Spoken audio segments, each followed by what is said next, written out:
Hello, hello, hello, everyone. You are tuned into another episode on the Woman Who Wore series, and I am your host, Victoria Jen. And today we have an amazing guest, Carmen Perez. If you don't know her, you're going to get to know her today, and you should know her. She is the founder of Gathering for Justice, also the co-chair of the New York Justice League. Hey, everyone.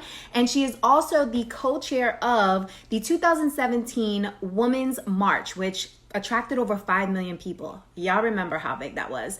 She is amazing and the perfect person to speak to during this time where we are all trying to practice personal brand activists and really figure out what role we're going to play. So I see Carmen is in here. Hey!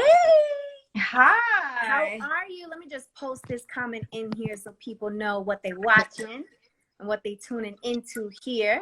How are you doing today? I am good. It's been busy, but I'm really good. You Feeling always blessed. busy, girl. With the work that you do, I'm sure you are in high demand, especially right now. Mm-hmm. Well, Yeah, thank there's just so you. much going on. How are you? I'm good. I'm really pumped and excited to talk to you today. In previous conversations, I told you how much I'm inspired by you and really admire you for the work that you do and the fact that you dedicated your life to this work. So tell the people a little bit about that work and why you decided to dedicate your life to it. Well, thank you so much for bringing me on to your show. My name is Carmen Perez Jordan. I'm originally from a small town called Oxnard, here in California. And I always knew since I was little, I wanted to change the world. Like I always saw, one of the things that I saw often was like the harassment of police, like in my community. I also grew up in a home that, there were moments when, you'd get spanked, with the varita mágica. So Mhm. my mom called it back in the day. But I also grew up like having people in my life that, came into my life at an early age, really provided a positive outlet. So although there were things in my community that were happening, my coaches, Pat Bell and Coach T, really kind of like interrupted that trauma brain, that was supposed to lead me on the wrong path. And certainly, my life wasn't perfect. I certainly got caught up at a very young age in some stuff. But because I had basketball, I had softball, I had track, and I had hip hop, I was able to like really develop a family outside of my family when my family wasn't functioning in the way in which I wanted it to. But then at the age of 17, I experienced something really traumatic, nothing that I ever imagined in my life. I lost my sister, who was a day and 2 years older than me, and she was buried on my 17th birthday. And that, like, although I knew I wanted to do something with my life, she actually taught me how to live. I don't think I was living prior to that. I was always like, wanting something more. I didn't have certain things, so I wanted. And I think what her death did for me was give me a pause. It actually like made me think that life was too short and that I needed to live life to the fullest and that I wanted to live for her. And as I was mourning and going through, my process, my grieving process, I had like six little eyes looking at me, and those were my niece and my two nephews. And I remember one time when one of my older brother, Carlos, who's like 5, 6 years older than me, my mom had said to him, like, why are you so depressed? And he's like, because I miss our sister Patricia. And my mom was like, pero ahí tienes otra, like you have another sister, like be a positive influence for her. And that really did something to me. I remember my door was closed, but I could hear them. And I thought, well, instead of me being, in my room all day crying, I'm going to be somebody positive for my nieces and nephews. And so they really were my inspiration to dedicate my life to working with young people. My sister was, about to turn 19. So she was a teenager herself. And I don't think she really felt the type of love that my family gave to her. And so she was constantly looking for it in the streets. And so I made a dedication to her. I made a dedication and a commitment to my nieces and nephews that they will never have to look outside of their family for the type of love that they really deserve within it. So a little bit about my work is Yeah. I've been in the field of justice reform for 25 years.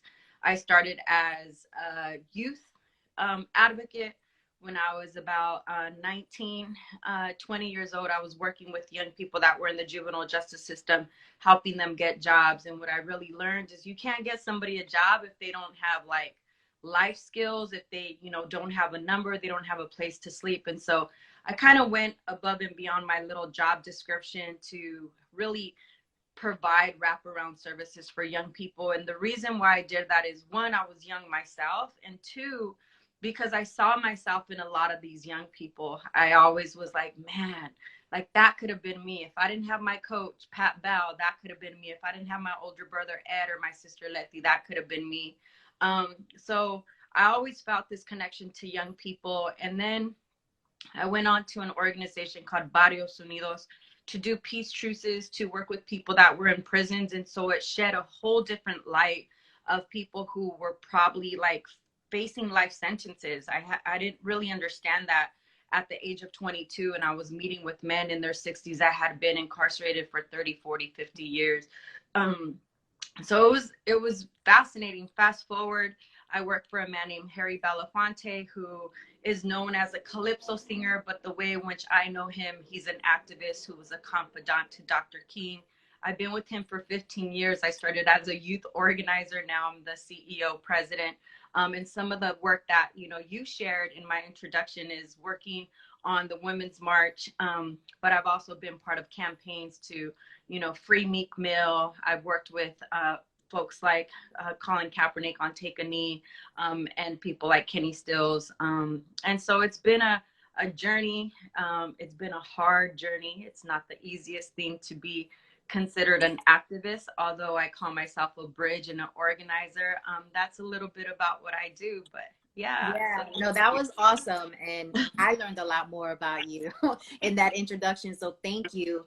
One of the, top questions when I was doing my research, and I was like, I gotta ask you this question because I think it's something a lot of people struggle with. So with everything going on right now, it's heavy. It's heavy on your heart. It's heavy on your mind. It's heavy on your soul, heavy on your body. It's just heavy.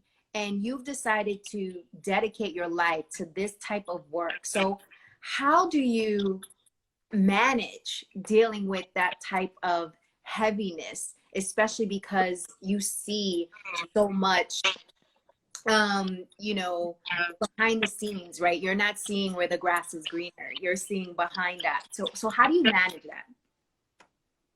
I have really great mentors and femtors. Like I speak often to my mentor, Nane Alejandres, who's the founder of Barrios Unidos, or Aida Hurtado, who is like a Chicana feminist, or Mr. Harry Belafonte. And I see that this is not a short distance run, right? They are all long distance runners. They've been in this fight, so when you try to feel sorry for yourself and you're like, damn, I'm tired. You see a Harry Belafonte who's 93 years old, who's been in this fight for like 70 plus years, where you're kind of like, okay, it's not really about complaining. But I also recognize the fact that like, I'm very spiritual. I'm spiritually connected. I pray a lot. I fall asleep praying. I also sage. I also know that this is my purpose. It's a crisis almost every single day doing this work. And especially when you work around police brutality, or you work with people who are incarcerated, every day you get a call, every day you see injustice. I mean, yesterday, last night at 3 a.m, I was posting things because I was like, wow, I can't just post about Andres, the young man killed in Gardena by police. I have to post about Vanessa Guillen, who also went missing. I have to post about Breonna Taylor. And it's not just about posting, but really like activating and cultivating the leadership of young people. What inspires me to keep going is the fact that there are young people that are hungry to take the baton, just like my generation took the baton. But I will say, like, there are moments when I have to tune out. Like, I have to protect, I have a baby now. I never thought in my life I would be a mother. I was like, I mother all these other kids. I was a basketball coach, and I used to treat all the girls like they were my kids. I would like, okay, let's do a check-in. How is everybody doing? Yeah. It's like you mother in other ways. And now I have a a child who's about to be 2 and 3 months, and it's different. You know, my dedication, I used to think I was going to die doing this. I remember going to El Salvador, and I went to 7 different prisons, and, you know, the men hadn't seen women in so long. And I'm over here like trying to support a peace truce between MS 13 and 18th Street. And I'm one of the youngest women. I'm also the only person who had ever done prison work, had gone in to do prison programming. But, you know, I used to do things that just, you would think, you know, average folks would be like, damn, that's kind of crazy, you know? Right. And now I have to think twice because I have a child who is, you know, looking at me and needing me all day, every day. And I'm also a nursing mother. So my son, you know, I have to make sure that like I put him to sleep and all these different things. But, you know, I take care of myself by praying. And, you know, there are moments when I posted something different. Like some of the strongest people that you know are also the ones that are like dealing with a lot. And so outside of the everyday crisis that you deal with, like I mentioned to you, I came from a community that was impacted by violence, by gang violence, by police violence. So my family, although I do this work, they're not like abolished from being victims of violence or anything. Right. So as you do this work on a very like selfless level, you're also dealing with personal things. You know, recently I got a call that I had a cousin murdered in Mexico who what is my age. He got murdered last week. And so it's hard. So you have to, you know, one of the things that I realize is that as I get those calls and I get family members sharing, it affects me, but I got to keep it moving because I'm also dealing with families who have lost their children to police violence. So it's a really hard thing to like explain. But I also feel like I was built for this. You know, I think all these years where I come from has prepared me to really take on this role. So, yeah, it's, you know, in retrospect, you know, you sometimes wish that your work was easier. But I also believe it's God's work and somebody has to do it. Definitely, definitely. Mm-hmm. Condolences to your cousin. I was not aware. So let's talk about wokeness, because you and I had an interesting conversation. Right now, a lot of people are encouraging everybody to be woke, are telling others they're not woke enough. So what are your thoughts around being woke right now? So I think, you know, it comes in different levels, right? Some people just woke up, and what we say to them is welcome. There's a lane for you in this movement. You know, although some of us have been fighting for a long time, I also have to recognize the fact that like my mentor's been doing this work for a long time. Did I miss you? We froze. Oh no, we froze. Can we get her back? Sorry. Okay, she's back. She's back. Yeah. You know, one of the things is, you know, reposting does not mean you're woke, right? I also feel it's really hard. One of the things I don't have the time to do because I'm so busy, I don't have time to criticize people, right? Like if you're on somebody's page and you're criticizing what they're saying or how they're posting, I mean, unless they're racist, overtly racist, okay, yeah. But like if somebody's really doing the best that they can and they're wanting to get involved and learn more, like let's meet people where they're at and champion them to our cause. But certainly being woke is not enough. Like how are you going to actually take this information and transform it into action, right? And so I talk a lot about transformational leadership. I talk a lot about moral leadership as well. It's like being woke and knowing and hearing and seeing and reposting is not enough. It's like, what are you doing in your home? And I think we talked about the fact that like sometimes people get shamed, right? You want to do a big march. You see the big marches and you're like, well, how do I lead a big march? I don't know how many DMs that I have where people are like, could you teach me how to lead a big march? I'm like, but are you actually having these conversations with your family members? Like, are you talking to your family members about what it means, especially in the Latino community? Like, what does like Black Lives Matter mean, you know? And so So I think there's different levels to it. I don't personally feel like I'm woke. I'm always learning. I'm always, trying to make sure that I listen, but there's always room for improvement. At the end of the day, I don't really understand everything. Um, but I do the best that I can. And I also try to center the people that are the most marginalized. And I get called out sometimes, it's not easy, but certainly I got to say that it's a process. Being woke is not enough. It's about what do you do with the information? How do you turn it into action? How do you participate in what's going on in a very meaningful way where you're not like reharming people? But yeah, that's a little bit of. So help me understand this, because in my opinion, you woke. So in your opinion, how do you define woke? Because to me, you're woke. I feel like, well, I think when you think you're at this woke status, you kind of feel like you know it all, right? Mm-hmm. And that's where I'm kind of saying, for me, there's so much room for learning.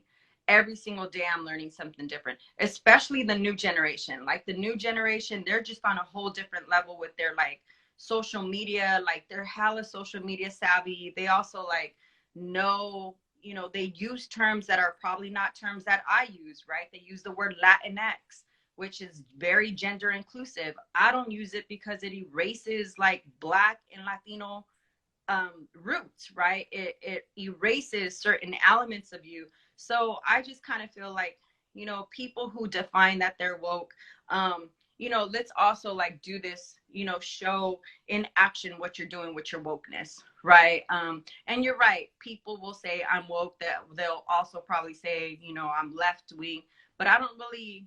Those labels for me are just labels. It's really about what I do with what I'm learning and how I create entry points for people to get involved in the work that we do, right? I didn't start as a march organizer. I didn't start, people see me in the Women's March and they're like, oh my God, she organized 5 million people around the world. No, I'm gonna tell you, I used to work at the mailroom at the welfare department when I was 16 years old. That's where I started, right? Like, and it's okay to start there. It's okay to like also, our communities are not always woke. We have to like question things. Like when your abuelita says some inappropriate shit, you're kind of like, wait a second, like that's not that, and you don't know how to have those conversations. But that's why I welcome starting at home, starting with yourself, and then having conversations with family members, because actually those are the hardest conversations, is with your family, not with like, a complete stranger who you're never going to see again. But certainly I hear you when you say like, I'm woke. Definitely feel like I got so much more to learn. I'm learning all day. And yes, I do have a level of wokeness that maybe others don't. But that comes more with being sensitive to difference. It's not necessarily, it doesn't come with me knowing it all. It's with me kind of trying to be sensitive to the differences that me and other communities have. Yeah. And I think, just your answer right now speaks to, your character and how much humility you carry with yourself as you do this work where some others don't. And that comes through very clearly. And so I appreciate that about you. So you touched on this and I want to dig deeper. So I actually did a video about this, about how I felt the Latino community, there were some parts of us who were, acting out against Black Lives Matter and felt like this had nothing to do with us, and felt that, Black people are beneath who we are as Latinos. So can you talk a little bit about that and kind of set the record straight here? Yeah. So again, right, we as Latinos are not monolithic. The beautiful thing about us is that we're also so diverse. And with that also comes a lot of complexities, right? And what we know from the history, when you just think about like Latino America, there is this intentional whitewashing that happens and erasure of Blackness. Right. And me being Chicana, being Mexican American, I live with the duality of being a Chicana woman who identifies through my Chicano roots as Indigenous and Black. and also understanding that I'm colonized. In my mom's side, being Mexicana, like I also understand there's a very different approach to her understanding of the historical context of America and the way in which America was founded, right? And so as my father shared with me, because he was born in 1924, he shared with me about how his family was deported to a country that wasn't his in the 1930s, and it was under the Repatriation Act.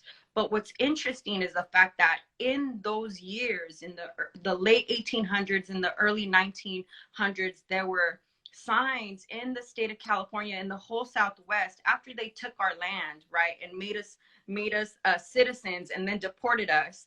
There were signs that would say no Mexicans, no wetbacks, no Mexicans, no dogs, and no blacks, no, right, or Negroes. That's what was used back in the day. And so what I learned is that the reason why I have this connection to Black Lives Matter has nothing to do with the hashtag. It has everything to do with my understanding of how we grew up together, how we have common struggles.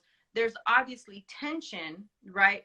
But I really understand that there is more common struggles than there was tension. And so I see the history of our country with the young lords, the New Yorkers, the young lords and the Black Panthers, the brown berets, the Chicanos with the Black Panthers. And so I hold on to that piece of solidarity, as well as where I grew up, right? I grew up in a multiracial, multi-ethnic, predominantly Black and brown community. My teachers, my coaches, my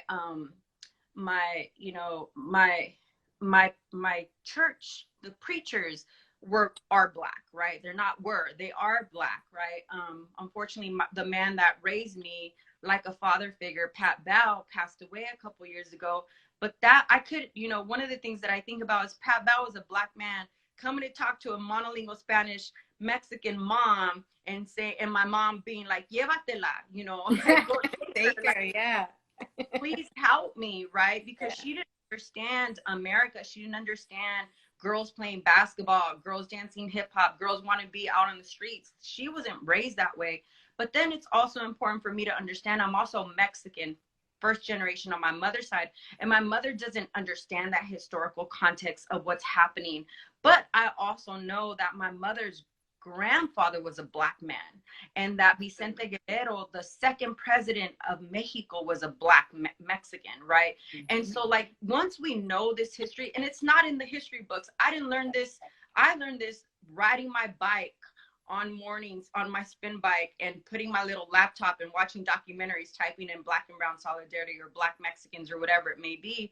But again, there's an erasure of Blackness. And so what often happens is that because that's been our conditioning, we don't recognize our Indigenous and Black roots, right? And so I try to focus on the solidarity, understanding that there are tensions, but there's a role for us as Latinos to show up for Black lives, because what happens to Black people ultimately happens to us. We saw this in the presidential election with Trump, when he called Mexicans rapists and gang members, right?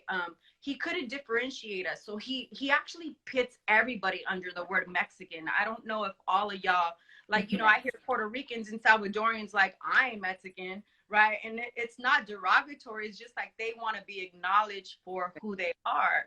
And so, what ultimately happens to Black people happens to us. And we also benefit from Black struggle. We benefit from the civil rights, right? We benefited from all these different things. So for me, it's about always showing up. And like I said, I feel a responsibility to show up because there were people in my life that saved my life. I would not be here in front of you if it wasn't for my coach, Pat, who stopped me from wanting to take my life after my sister died, right? Mm-hmm. Or who reminded me of my worth and said, you got a basketball court, you don't got to go out there and gang bang, right? So there are things that I just feel this affinity to. And like I feel, there's a woman, an Aboriginal woman by the name of Leela Watson, who has said, if you have come here to help me, don't waste your time. But if your liberation is bound with mine, then let us work with one another. And I truly believe that once Black people are free, our people will be free. I truly believe that our liberation is bound with one another. And I'm going to keep fighting, even if I'm the only one fighting. I'm always going to welcome my Latino family and my Latino community to show up with me. But I have a different responsibility because I'm raising a Black son. I'm married to a Black man, and they are now my priority. And so, you know, it's kind of interesting because I get emotional when I think about that, because, you know, I grew up in a community where I saw my brothers constantly being harassed and hogtied by police. And I thought, like, well, you know, they just don't know us. They treat us like this because they don't know us. But when I went away to college to UC Santa Cruz, nobody else had gotten hogtied or held at gunpoint by police. It just didn't happen in other communities the way it showed up in my community. And just a couple of weeks ago, my husband took me, you know, we're under COVID, so I'm almost 7 months pregnant. And so the hospital said if I came and got an ultrasound, he couldn't come with me, and neither could my baby. So my husband ended up dropping me off to get an ultrasound, and he ended up circling around until I got out to put the baby to sleep. And a white man who was in the parking lot called the police on him and said there was somebody suspicious driving around in a brand new Mercedes car. And so when I got out of the hospital, I'm calling him and he's not picking up. And so I look down the street and I see the police pulling him over. And it scared me, right? And never did I think I would have to experience that. But I you know, my child was in there. And so that's been very hard. But I always believe, you know, another thing that I want to highlight is that we have been living in close proximity as Black and brown people all our lives. And really what it has been that has interrupted this unity and solidarity, because when we came together for the 1972 riots, you know, what happened in LA, or 1992 riots, there was Black and brown on the streets all day, every day. But what we have also seen is a huge influx of mass incarceration. And if you look at prisons, they segregate you based on race. And so what they do is they intentionally segregate you so that you could be at war with one another to do their job, right? And so when you come out into the streets, you ain't messing with the same homeboy you grew up on the block with, right? You are no longer connected to one another because of the type of conditioning that also happens in prisons. And, you know, that also happened in the East Coast. But, you know, I speak mainly about the West Coast because that's where I'm from. And that's where, you know, I work in prisons. And, you know, not only do I see the solidarity that has happened in the past before I was born in the 1960s or 70s or 80s with the Young Lords and the Black Panthers or the Brown Berets, but, you know, Barrios Unidos, the organization that I used to work for, I used to go into Tracy Prison in Northern California and organize Juneteenth, Cinco de Mayo with the African American committee, with the Mexican American committee, and we'd be in solidarity with one another. So I know that it is possible even behind those walls where they try to segregate us. Definitely. What are some books or what are the documentaries that you watch?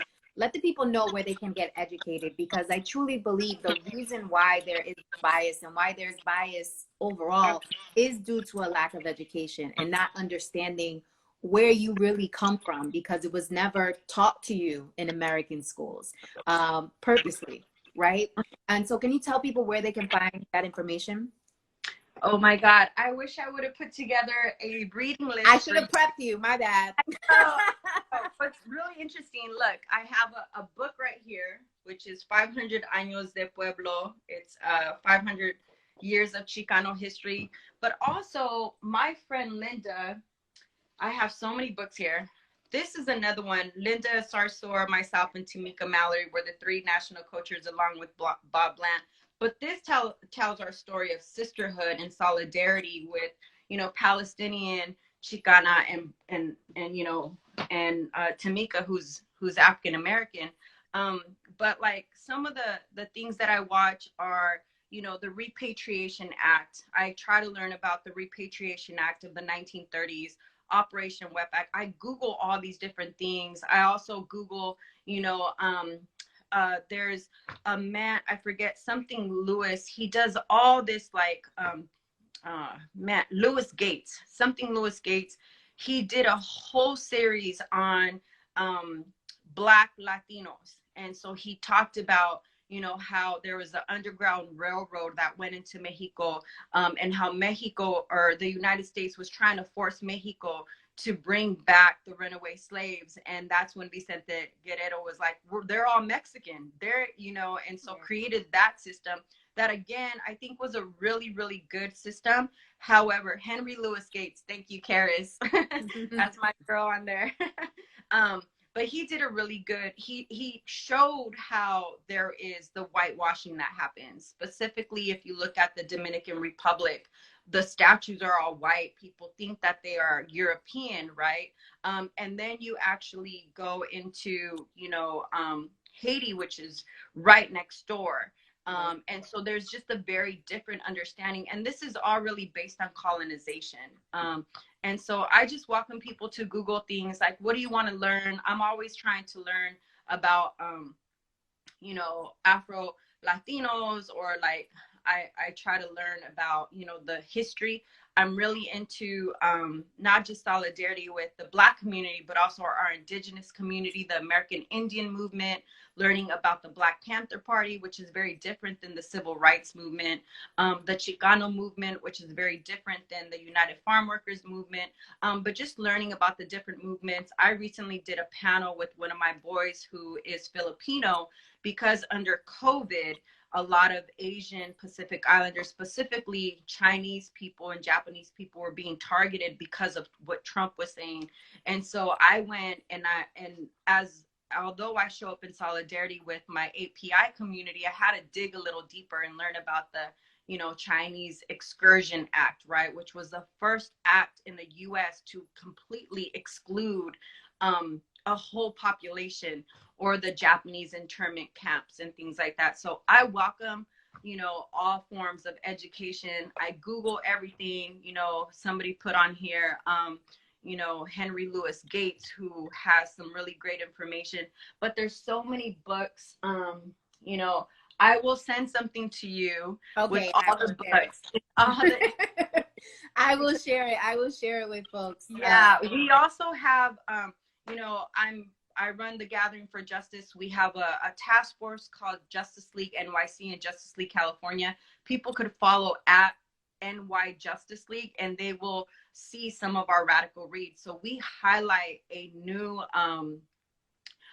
book every single month. My one of my femtors, Aida Hurtado, just sent me her book, and it's around intersectional Chicana feminism, which is grounded in Black radical feminism, which is so dope. It was really what was the foundation for my organizing within the Women's March, was the fact that, you know, as we think about feminism, you know, I'll be honest with you, when I was on a panel around feminism, I'm a Chicana feminist. Like, I'm a ride or die Chicana feminist, because that's really grounded in Black radical feminism.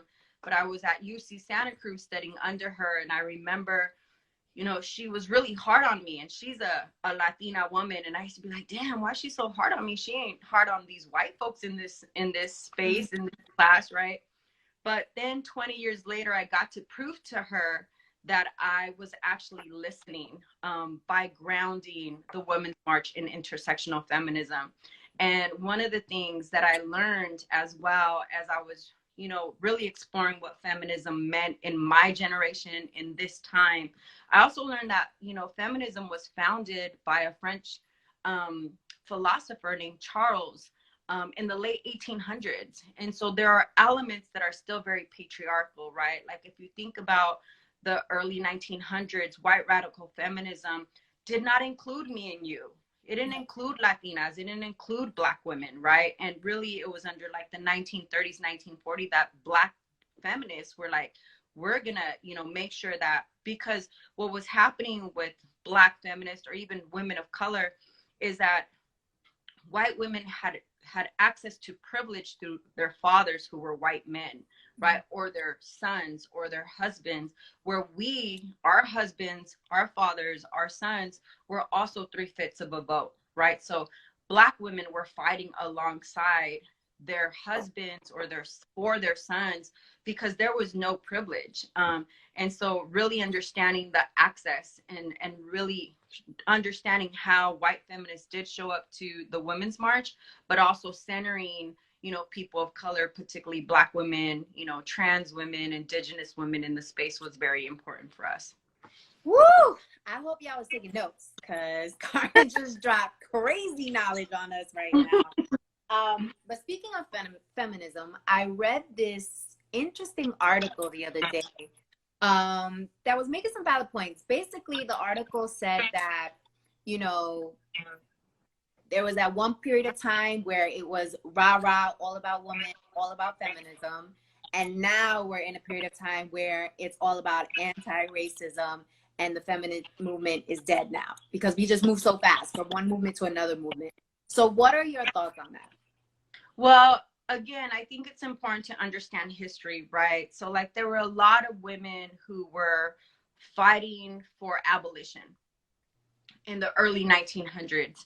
And these women, once Black men had the right to vote, they were like no longer about abolition, right? They were not about, and so it's kind of the same, right? Again, I'm always going to live in my truths. I'm not monolithic. I'm a Chicana, basketball playing, hip hop loving, social justice, organizer, and a bridge. I'm going to live in that, right?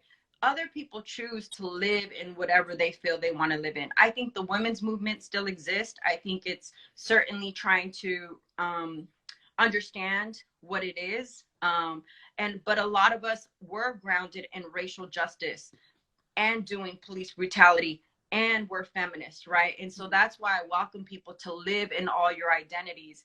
Being a Chicana feminist, being a Black feminist, radical feminist allows you to actually live in all your identities, and so like there was a moment I remember when I was like 25 years old, I was like, I'm a womanist, like I'm not a feminist, I'm a womanist. And so it's kind of like, it depends, right? But what I will say is that since the Women's March, we have seen so many people, specifically women, be in leadership roles, right? If we had not organized, I know a lot of people were like, F Trump. For us, women of color, we had been organizing around people like Trump, right? It wasn't about, we're grounded in the ideology of Dr. King, which is another thing people could look into, is Kingian nonviolence. Kingian. You could go to our website and find it. It's www.gatheringforjustice.org. But we're grounded in the ideology of Dr. King. Principle number 3, there's 6 principles on how to build the beloved community. But there's principle number 3, attack the forces of evil, not people doing evil. So when we organize around police brutality, we organize around demands and to dismantle the unjust system. We don't go out and say, hey, Officer Garcia, F you, because you remove Officer Garcia, there's still a problem, right? It was the same approach when we came into the Women's March, was the fact that if you remove Trump, there's still systemic racism. There's still oppression. There's still police brutality, right? So it was about creating entry points for people to get involved and to actually understand what they were marching for, not marching against. And so since the Women's March, what we have seen since 2017 is that back in the day, you ask a woman to run for office, you would have to ask her 7 times. And if you asked a man to run for office, you ask him once, he was like, oh, I got a team, I'm running for office, like put his own face on a billboard, right?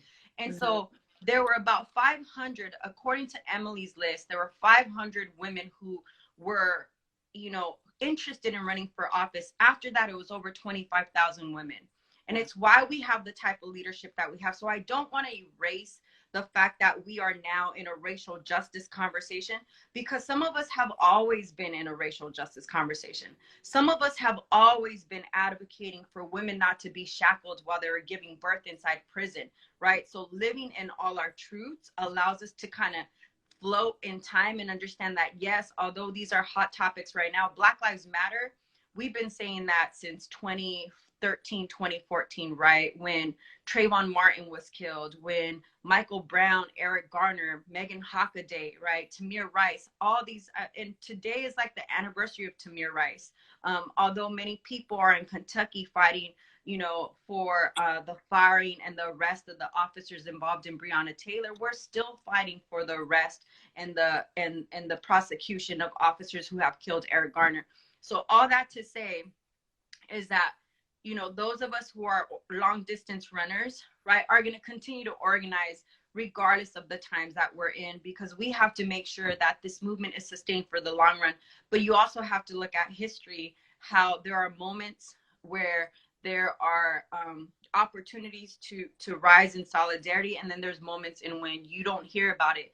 And it's not because it's not happening, it's because mainstream media doesn't cover it. That's why these conversations between you and I are important to continue to elevate. Yeah, definitely.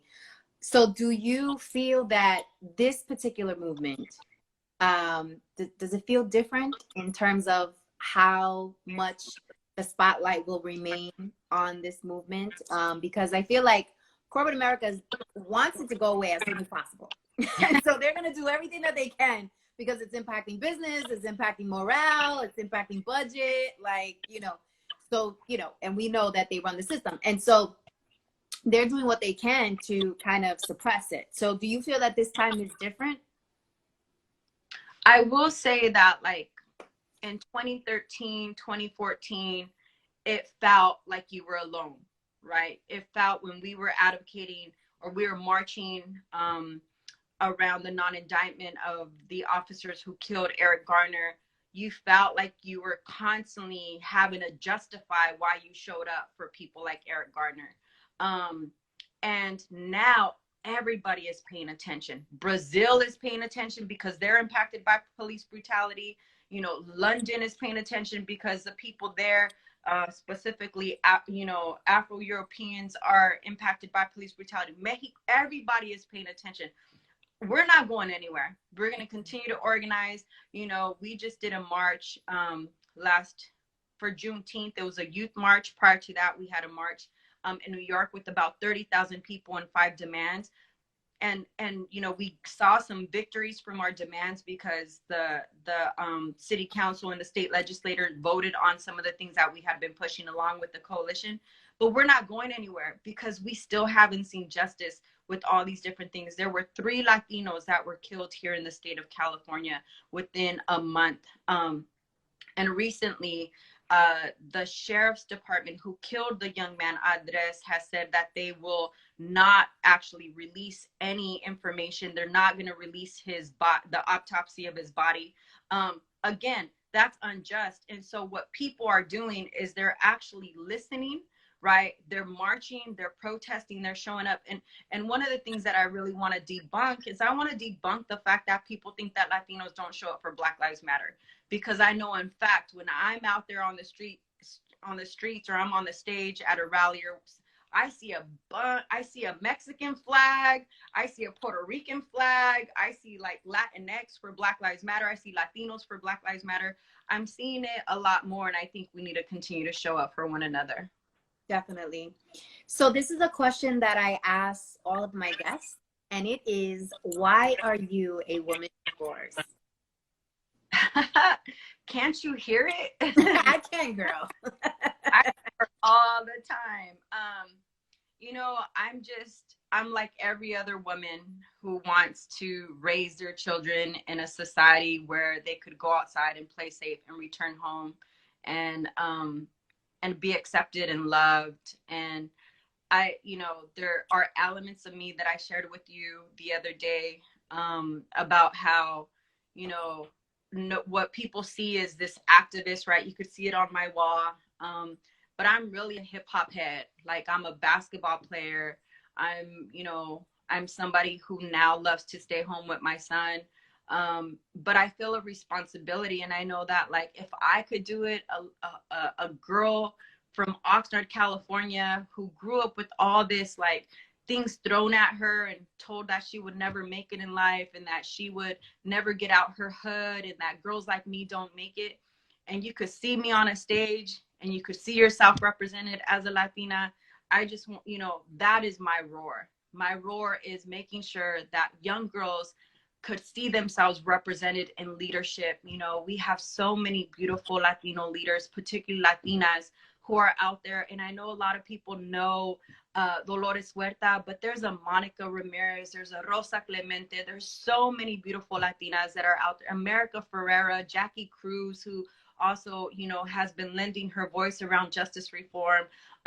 There are so many beautiful leaders out there. And I think what makes me roar is this commitment to creating the beloved community that Dr. King talked about, to actually creating a space for Latinas to know that regardless of what has happened to you, regardless of what you've been through, that is your strength, that is your fuel. Use that and transform your pain into action and go out there and do something with your life. I love that. And that is a beautiful way to end this interview. Carmen, thank you so much for your time. Thank you for your service. Thank you for your selflessness. Thank you for your Latinidad. And thank you for inspiring and motivating us all. I appreciate you. Thank you so much. Have a great one. Thank you for the opportunity. Much love. Ciao. Much love, babe. Mwah.